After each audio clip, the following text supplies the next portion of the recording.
നമസ്കാരം. Raf talks ഫുട്ബോളിലേക്ക് ഏവർക്കും സ്വാഗതം. കഴിഞ്ഞ സമ്മർ ട്രാൻസ്ഫർ ജാലകത്തിലാണ് സൂപ്പർ താരം ലയണൽ മെസ്സി അമേരിക്കൻ ക്ലബ്ബായ ഇന്റർ മയാമിയിലേക്ക് എത്തിയത്. യൂറോപ്യൻ ഫുട്ബോൾ ഇത്ര വേഗത്തിൽ മെസ്സി അവസാനിപ്പിച്ചത് അദ്ദേഹത്തിന്റെ ആരാധകർക്ക് ഞെട്ടൽ ഉണ്ടാക്കിയ കാര്യമായിരുന്നു. പക്ഷെ സമ്മർദ്ദങ്ങളൊന്നും ഇല്ലാതെ കളിക്കാൻ വേണ്ടിയാണ് മെസ്സി അമേരിക്കൻ ഫുട്ബോളിനെ തിരഞ്ഞെടുത്തിട്ടുള്ളത്. ഏതായാലും കോളടിച്ചത് അമേരിക്കൻ ഫുട്ബോളിനും ഇന്റർ മയാമിക്കും തന്നെയാണ്. അവരുടെ തലവര തന്നെ മാറ്റിമറിച്ചു എന്നൊക്കെ പറയേണ്ടി വരും. വലിയ വളർച്ചയാണ് അമേരിക്കൻ ഫുട്ബോളിനും ഇന്റർ മയാമിക്കും ഉണ്ടായിട്ടുള്ളത്. അത് കളത്തിന് പുറത്തും കളത്തിനകത്തും വലിയ വളർച്ച ഉണ്ടായിട്ടുണ്ട് എന്നുള്ളതാണ്. ഏതായാലും ഇതുമായി ബന്ധപ്പെട്ട ഒരു റിപ്പോർട്ട് SSRS ഇപ്പോൾ പ്രസിദ്ധീകരിച്ചിട്ടുണ്ട്.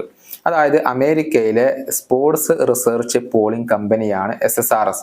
ഇവർ ഏറ്റവും പുതിയ പോളിന്റെ ഒരു റിപ്പോർട്ടാണ് പ്രസിദ്ധീകരിച്ചിട്ടുള്ളത്. അതായത് നിലവിൽ അമേരിക്കയിൽ ഏറ്റവും പ്രശസ്തനായ പോപ്പുലാരിറ്റിയുള്ള കായിക താരം അത് മറ്റാരുമല്ല, ലയണൽ മെസ്സിയാണ്.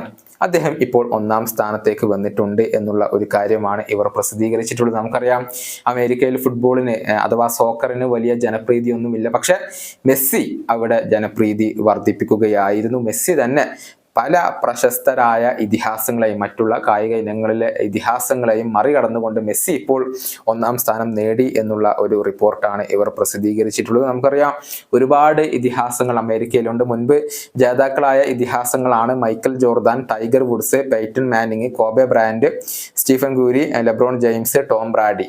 ഇവരെയൊക്കെ മറികടന്നുകൊണ്ടാണ് ഇപ്പോൾ ലയണൽ മെസ്സി കൂടി ഈ ഒരു പട്ടികയിലേക്ക് 1-ാം സ്ഥാനത്തെ പട്ടികയിലേക്ക് എത്തിയിരിക്കുന്നത്. ഒരു വലിയ ചരിത്രം തന്നെയാണ്. കാരണം അത്രയേറെ ഒരു പ്രശസ്തിയൊന്നും അമേരിക്കയിൽ ഫുട്ബോളിന് ഇല്ല. എന്നിട്ടും ലയണൽ മെസ്സി തന്റെ പ്രശസ്തി ഉപയോഗിച്ചുകൊണ്ട് ഈ ഇതിഹാസങ്ങളെയെല്ലാം മറികടന്നുകൊണ്ട് 1-ാം സ്ഥാനം സ്വന്തമാക്കുകയായിരുന്നു. ഈ വീഡിയോയുടെ അവസാനിപ്പിക്കുന്നു. വീണ്ടും കാണാം.